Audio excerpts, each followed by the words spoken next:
이웃집 태양광, 오늘도 멀리서 오신 분입니다. 저희 퀴즈에서 냈던 그 지역이죠. 거기 시민햇빛발전협동조합의 김기현 이사님 오셨습니다. 안녕하세요. 예, 안녕하세요. 네, 저희가 방송국이 수원에 있다 보니까 경기 인천 지역에서 활동하시는 분들이 오실 때면 매번 다 멀리서 오시는 것 같아서 죄송합니다. 참. 우선 기후 퀴즈 정답부터 맞춰야 선생님을 어느 지역 분이신지 딱 소개할 수 있을 듯한데요. 다시 한번 퀴즈 말씀드릴게요, 여러분. 이곳은 양귀자 작가의 소설 원미동 사람들의 무대가 된 지역입니다. 인구에 비해서 녹지가 부족해서 생태환경 시민운동이 활발했고요. 10년 전부터 시민들이 자발적으로 태양광 협동조합을 운영하고 있습니다. 이곳은 어디일까요? 1번 부천, 2번 연천. 정답은 몇 번인가요, 선생님? 부천에서 왔습니다. 네, 선생님은 부천 시민햇빛발전협동조합 이사님이십니다. 정답은 1번 부천이었어요. 지금 청취자분들 보면 퇴근길에 듣습니다. 퀴즈 상품이 있으니까 언제 당첨되나요? 배송되는데 얼마나 걸리나요? 이런 거 많이 보내주셨네요. 네, 부천. 아무도 연천이라고 안 하셨는데, 네. 그 원미동 사람들을 제가 고등학교 때 이제 처음 예, 나왔거든요. 그렇죠. 그래서 그때 사서 읽으면서 너무 재밌어서. 그런데 그때는 이게 그냥 어른들이 읽는 소설처럼 생각하고 선생님들이 탐탁치 않아 했는데 요즘은 청소년들 학교에서 권장도서로 원미동 사람들이 예, 있다고 그렇습니다. 해요. 지금은 부천 원미동이 많이 변했겠죠? 부천도 그렇고. 부천은 정말 많이 변했고요. 네. 원미동은 과거의 구도심 지역이었습니다. 네. 현재는 원미구청이 그쪽에 위치하고 있고요. 근데 부천은 문화도시로 그래도 유명한 도시라서 그 이때가 원미동 사람들의 거리로 그래서 잘 보존이 돼 있습니다. 네. 원미동 사람들 아마 책 읽으신 분들은 아시겠지만 그 당시에 서울에서 밀려난 분들이 맞아요. 부천에 자리를 잡고 맞아요. 서울로 돌아갈 꿈을 꾸는데 네네. 가난한 이웃들과 알콩달콩 살면서 정들어가는 과정을 그린 네. 소설입니다. 음. 부천은 만화 도시이기도 해서요. 네. 원미동 사람들이 만화로도 나와 있습니다. 그래서 우리 젊은 세대들도 좀 많이 읽으면 좋을 것 같고요. 그런데 이제는 부천은 굉장히 많이 바뀌어가지고 이번 선거에서도 부천을 서울로라는 구호를 내세운 후보가 있었는데 부천을 서울로. 그런 그 구호는 전혀 안 먹히고요. 네. 부천까지 서울로 가면 어떡해요? 네, 그래서 부천은 정체성과 자부심이 있는 도시입니다. 선생님께서 만화 도시다, 예술의 도시다 하시니까 생각나는 게 저희 꼬맹이 조카가 외국에 있다가 들어왔는데 만화 영화를 같이 보고 싶었어요. 애니메이션을.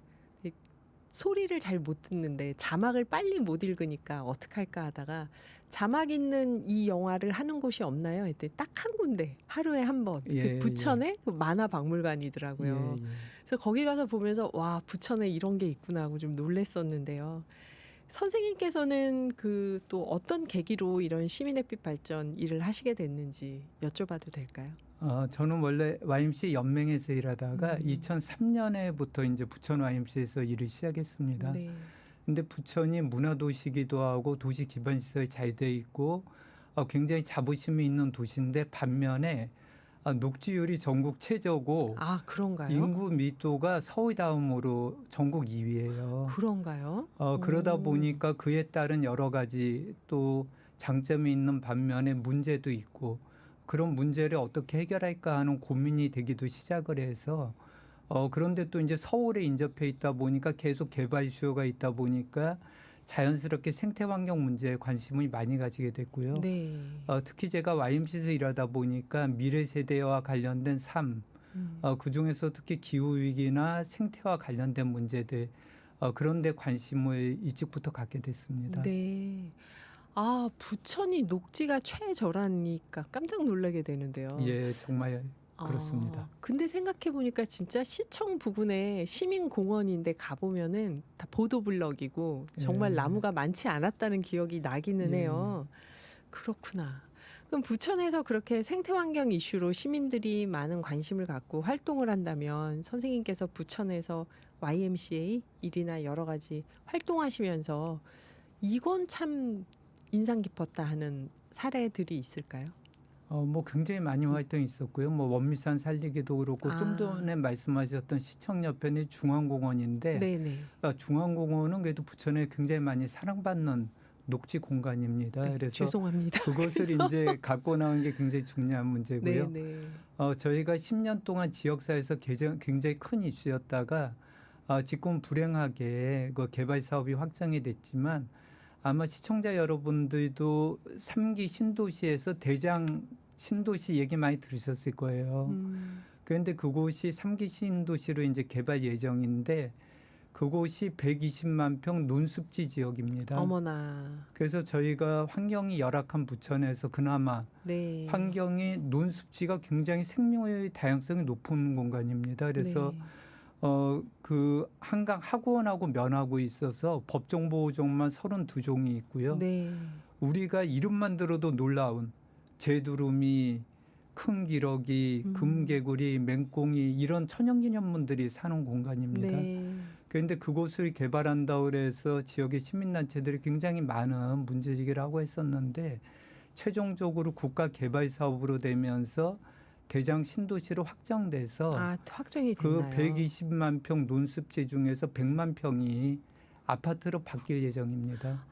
이런 것들이 미래 사회를 위해서 굉장히 불행한 일이죠. 그래도 그나마 지금 있는 공간이라도 생태공원 조성을 위해서 지역 시민단체들이 함께 노력하고 있습니다. 남은 20만 평 논습지를 그리고 생태공원으로 아파트 개발을 하더라도 그 안에 생태공원 문제. 만들도록. 그거는 저희가 이제 문제 제기해서 일정하게 LH에서 개발을 하는데요. 네. 일정 면적은 보존하도록 이렇게 합의가 돼 있어서 그거는 그래도 충실하게 이루어지도록 저희가 요구하고 있는 단계입니다. 네. 그렇구나. 32종의 희귀동물 보호종들이 보호종. 네, 네. 보호종들이 있다는 거죠. 그렇네요. 그럼 선생님 이런 논습지에서 이런 동물 지키기나 습지 지키기 이런 것들은 다 YMCA에서 활동을 함께 하고 지역의 단체들 여러 단체 음. 같이 연대 있고요. 네. 저희가 대형전력 시민 행동을 할 때 32개 단체가 굉장히 오랜 기간 동안에 굉장히 열심히 하고 많은 시민들도 참여를 했었습니다. 그래서 네. 사실 부천시에서 추진하는 사업이면 저희가 막을 수 있었을 텐데 국토부에서 사업이네. 추진을 하게 되면서 진행되게 됐습니다. 네.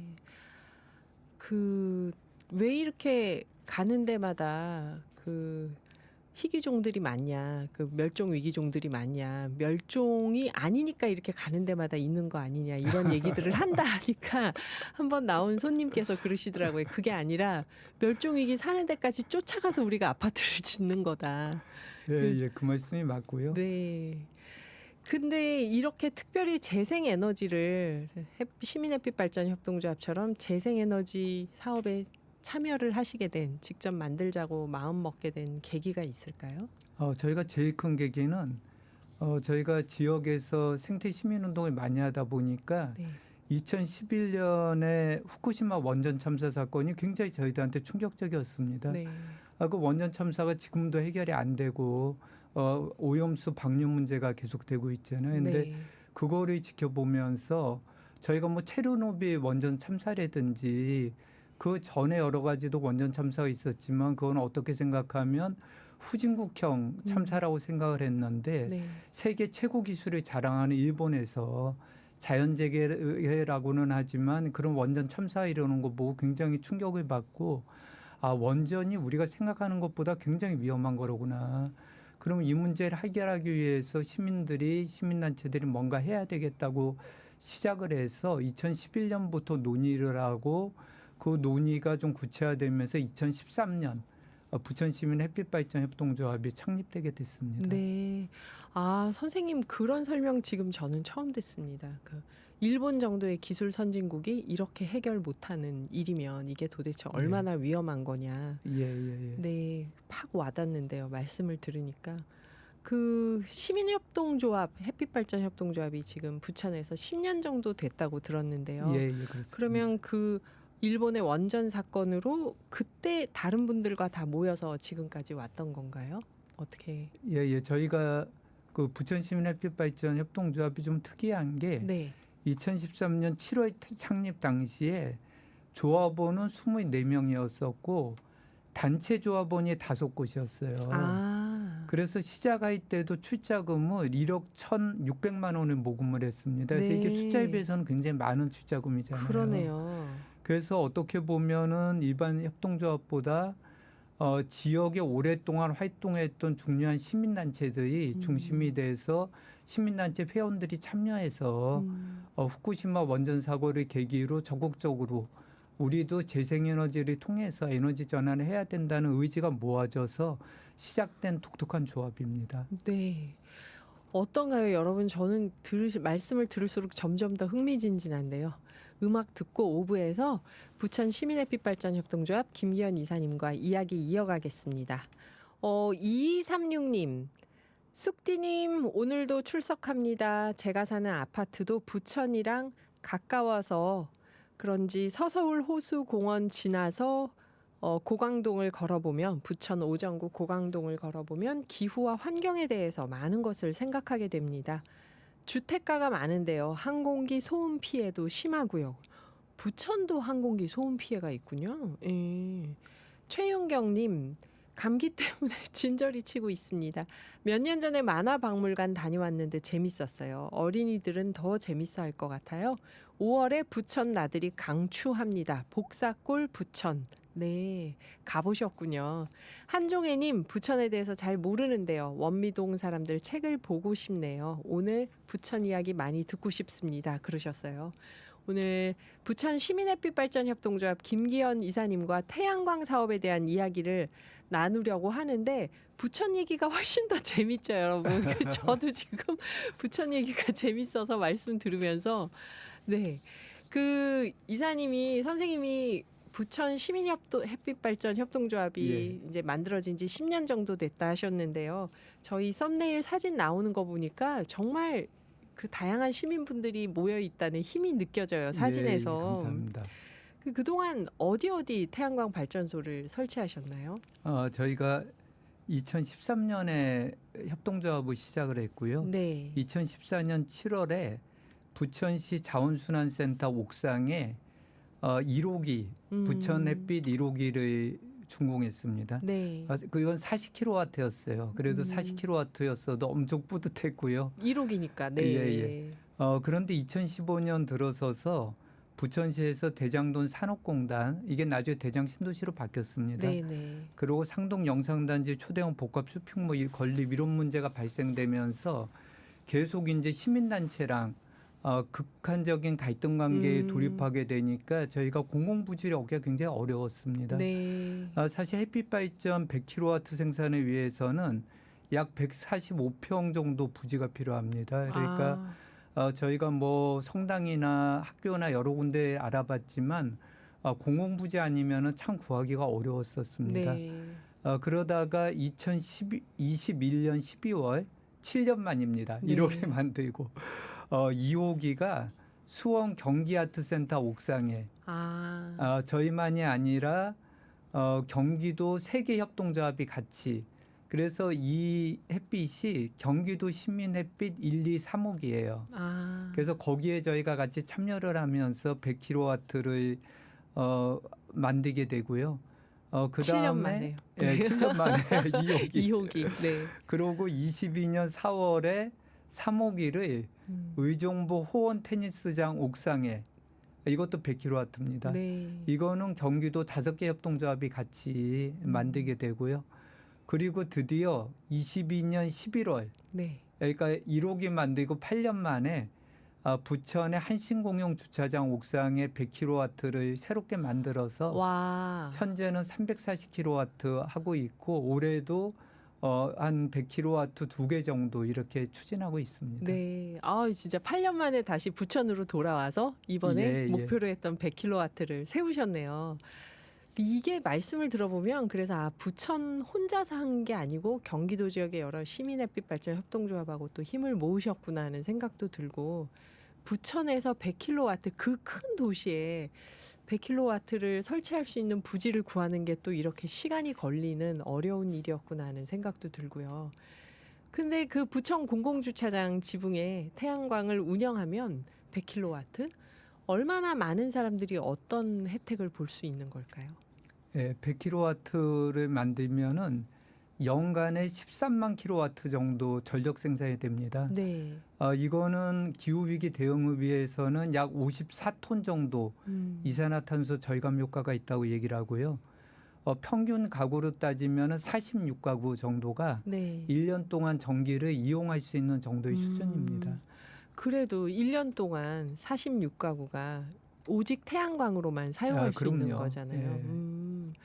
그 46가구 말씀하시니까 또 떠오르는 게 지금 전기요금 오른다고 얘기가 많잖아요. 총선 때문에 미뤄왔다. 이제 또 올릴 거다. 얘기들이 도는데 어떻게 보세요? 이게 재생에너지가 서민들의 전기요금 때문에라도 필요한 게 아닐까 하는 생각도 드는데요. 그 재생에너지 생산을 위해서는 저희들처럼 시민햇빛 발전에 직접 참여하시고 출자하시고 함께 하시는 방법도 있지만 네. 자가 태양광을 설치하는 방법도 있습니다. 네. 그리고 자가 태양광을 설치할 때도 지방 정부나 아파트 베란다 설치도 많이 하잖아요. 그리고 특히 과거 이제 서울시에서 지원을 많이 하다가 지금 이제 서울시는 굉장히 위축됐고 저희가 속해 있는 경기도는 네, 네, 그리고 네. 수원시도 굉장히 지원을 많이 해줍니다. 그래서 아파트 태양광이나 자가 태양광을 설치하면은 상당히 그 전력 비용의 절감에 효과가 있고요. 네. 그런데 청취자분들도 많이 아시겠지만 외국에 비해서 우리나라는 전기요금이 굉장히 싼 편입니다. 네, 네. 그런데 문제가 이게 가정용 전기요금도 싼 편이지만 특히 산업용이 굉장히 싼 편이거든요. 네. 그래서 어떻게 보면 한전이 국민 세금을 통해서 산업에 대해서 이런 식의 이제 혜택을 주고 있는 건데 이런 부분은 전기 요금은 좀 현실화될 수밖에 없지 않나 저는 그렇게 생각을 하고요. 그런데 문제는 전기 요금을 현실화시킨다고 하더라도 그 내용과 방법을 어떻게 할 것인지 문제입니다. 그런데 지금 당장 이제 현재 윤석열 정부는 에너지 정책을 원전 위주로 하다 보니까 재생에너지는 상당히 위축되어 있는 게 사실입니다. 네, 네. 그래서 아주 구체적으로도 재생에너지의 요금 체계만 보더라도 저희가 전기 생산을 하면은 재생에너지 요금책은 조금 복잡합니다. 그래서 이 비용이 다는 아닌데 저희가 네. 어쨌든 전기 생산하면 처음에 S&P라고 해서 한전에서 사가는 가격이 있어요. 네, 네. 그런데 이 가격이 올해 1월에 작년 1월에 약 240원이었는데 킬로와트당 네. 7월에 153원으로 떨어지고 떨어졌네요. 예. 11월에 120원으로 떨어졌어요. 그러니까 정부에서 요금 인상을 통제한다고 가격을 이게 자유시장은 아닐 거죠. 그렇죠. 정해주는 가격을 거네요. 통제하면서 재생에너지 가격도 통제하면서 나타나는 현상이거든요. 그래서 사실 어떻게 보면은 여러 가지 기후위기 대응이나 아니면 에너지의 수요를 생각할 때 재생에너지가 활성화되는 요건을 해야 되는데 재생에너지의 요금은 굉장히 불안정합니다. 네. 그러다 보니까 사실 뜻을 가지고 이렇게 에너지전에 동참하려고 해도 이게 쉽지가 않은 부분이고 이렇게 의지가 높지 않은 다음에는 그래서 사실 재생에너지 사업자 중에서 굉장히 어려움을 겪고 있는 곳도 많이 있습니다. 네.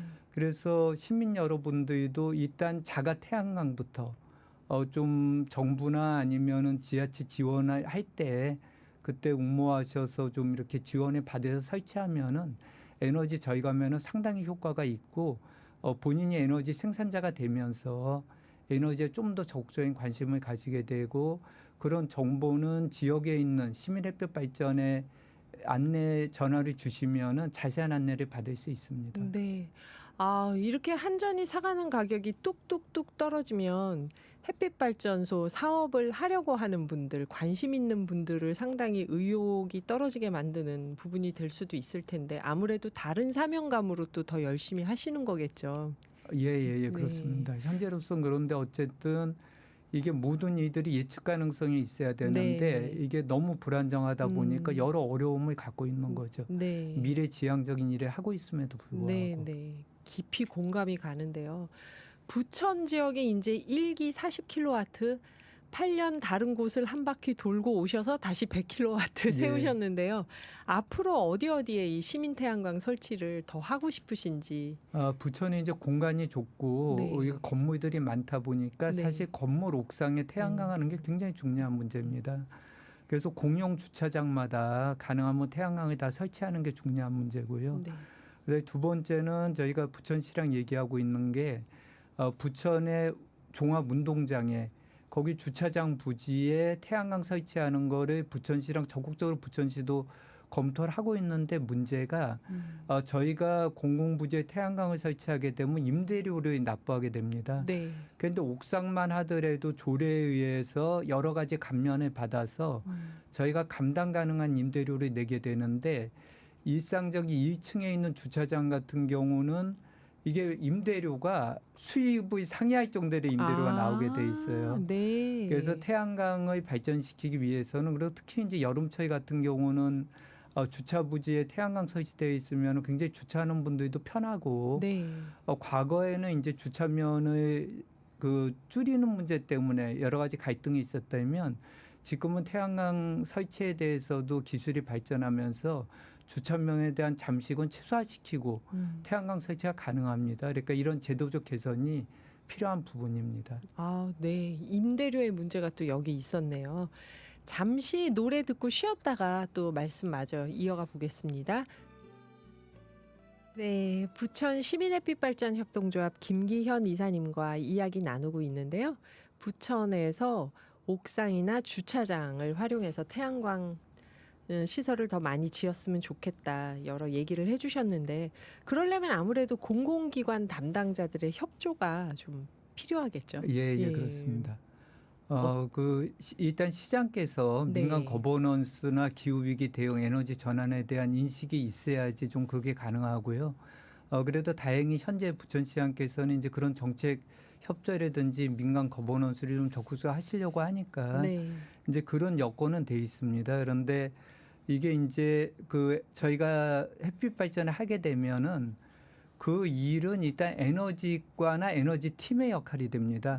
거기는 본인들이 재생에너지 확대하는 게 주요한 업무거든요. 네, 네. 그런데 실제로 시설을 하려다 보면 그건 주차과나 아니면 어떤 건물의 옥상에 세우려고 그러면은 거기 건물을 관리하는 관리부서의 책임이 됩니다. 네. 그러면은 에너지 팀에서는 어쨌든 이 일이 시장의 정책이기도 하고 본인들의 업무이기도 한데 주차과나 아니면은 그 건축물을 담당하는 부서에서는 부수적인 업무가 하나 늘어나게 되는 그렇죠. 거죠. 꼭 안 해도 되는 일이 네, 생기는 그래서 거고. 그 과정에서 정말 많은 문제가 생기기도 하고 시간이 네. 걸리기도 하고 그래서 저도 여러 번 활동을 하면서 또 이제 그분들의 입장도 있는 거잖아요. 그분들은 관리 안 하던 관리 시설이 늘다 보니까 예를 들면은 여기에 태양광을 설치하면 주차장에 태양광을 설치하면은 비가 새면 어떡하냐. 네, 네.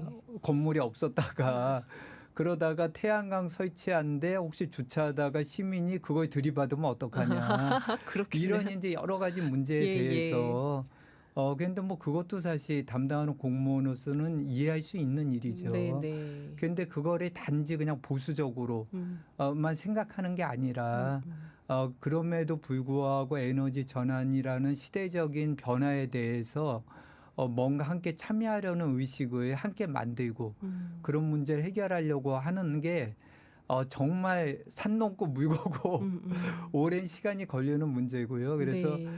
그게 설득하고 실제로 결과가 나기까지 굉장히 오랜 기간이 걸리기도 하고 때로는 그런 협조가 잘 이루어져서 좀 빠른 시일 내에 해결되기도 합니다. 네. 그래서 담당자에 따라서 다르기도 하고 부서의 어떤 인식에 따라 다르기도 한데 하여튼 이런 부분들을 전반적으로 함께 해결해야 되지 않을까 그런 생각이 듭니다. 그 유른상 수원 시민햇빛발전협동조합 이사장님이 한 번씩 나오시는데 그 말씀하시더라고요. 그래서 어떤 부서건 이 태양광 시설을 했을 때 뭔가 그 혜택이 가도록 어떤 예, 그런 예, 예, 그렇습니다. 법안이 만들어졌으면 예, 예, 예. 좋겠다고 그 같은 그 예, 고충을 그러니까 겪으신 이게 거네요. 사실 공무원들이 보수적으로 네. 움직일 수밖에 없는 거는 공무원들이 현실이잖아요. 네. 그래서 사실 사회에서 굉장히 중요한 미래지향적인 정책을 할 때는 그 정책을 수행하는 공무원에 대해서 뭔가 가점으로 평가되는 부분이 있어야 네. 되는데 아직은 이게 그런 것들이 없다 보니까 본인들은 지금까지는 관리 안 하던 시설이 하나 늘어나기만 하는 늘어나니까. 그리고 거기서 이제 민원이 발생하면은 에너지 팀은 성과지만 네. 그 민원은 본인이 감당해야 되는 이런 구조에 놓이게 되는 거죠. 네. 그래서 그런 부분들을 시나 아니면 도나 아니면 국가 차원에서 예. 같이 해결해야지 조금 더 적극적인 이런 문제가 해결되지 않을까 싶습니다. 네. 아유, 뭐가 이유였는지를 아주 명쾌하게 설명을 해주시는데요. 이 자리를 빌어서 혹시 칭찬하고 싶은 분이 있을지도 궁금합니다. 그렇게 막 10년 넘게 활동하시면서. 저희는 그 3월에 총회를 했었습니다. 네. 근데 총회 했을 때도 이사장님도 그 이사님들도 그렇고 정말 오랜 기간에 저희를 믿고 10년 동안 이렇게 함께 해주신 조합원님들한테 정말 감사를 드렸고요. 왜 그러냐면 저희 조합 같은 경우는 아까도 말씀드렸지만 1호기를 만들고 40kW를 가지고 8년, 8년 7년. 동안 네. 8년 동안 예.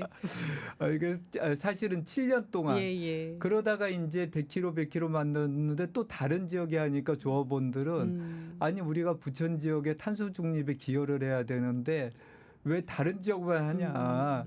그러다가 이제 작년에 이제 부천 지역에 다시 하게 된 거죠. 네. 그래서 그 긴 기간을 인내하시면서 함께 해주시고 그 어려움을 함께 해주신 조합원님들 정말 감사하고 그런 힘으로 여기까지 오지 않았나 그런 생각이 듭니다. 네. 아니 정말 애정이 느껴져서 오늘은 무슨 부천의 날인 것 같습니다. 최숙자님도 저도 부천 식물원에 2번이나 갔다 왔어요. 정말 잘해 놓으셨더라고요. 부천이 갑자기 제주도나 부산처럼 막 가봐야 되는 도시로 청취자분들이 지금 환영을 하고 있는데요.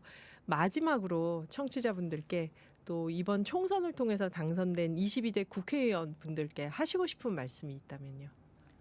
제가 독일의 프라이부르크 그러니까 환경도시란 프라이부르크를 가서 여러 의미 있는 사례를 봤는데 네. 그중에 제가 굉장히 인상적이었던 게 시에서 운영하는 사이트 중에서 햇빛지도라는 사이트가 있더라고요. 햇빛 지도요. 네.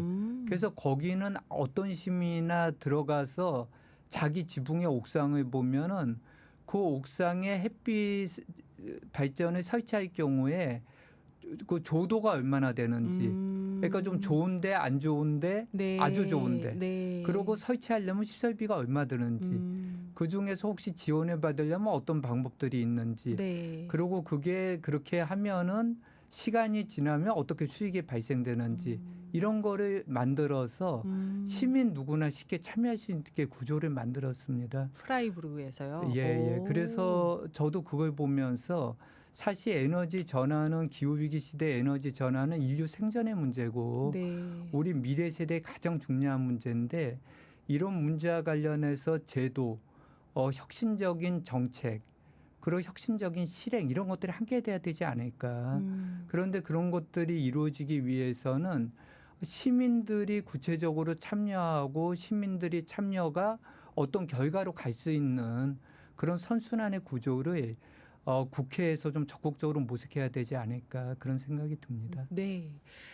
그 사실 저희가 쉬는 시간에 잠깐 얘기했을 때 제가 신도시 개발하려고 하는 데마다 수원 청개구리가 나오는데 이게 왜 그 보호종이냐 희귀종이냐 하는 당황하는 건설회사분들 얘기를 하니까 선생님께서 대장 신도시에도 청개구리가 있다고 그러셨어요. 저희가 수원 청개구리가 기록엔 있는데 네. 저희가 그 문제 제기를 하려고 시민들이 함께 모니터링 굉장히 많이 했습니다. 거기서 발견은 못했었어요. 네.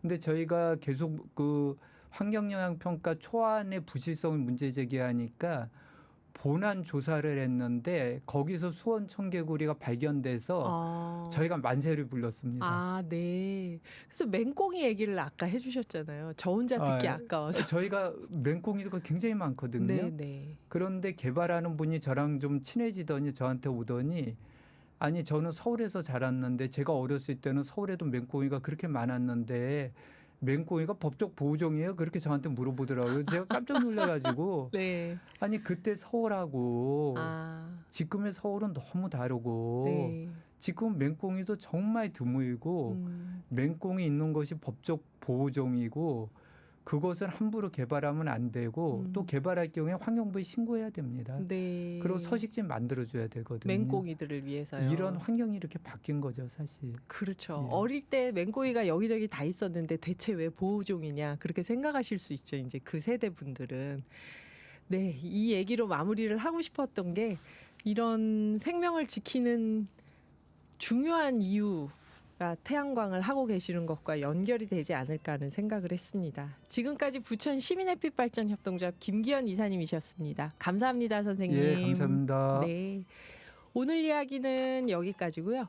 이 프로그램은 방송통신위원회의 방송통신발전기금을 지원받아서 제작됐습니다.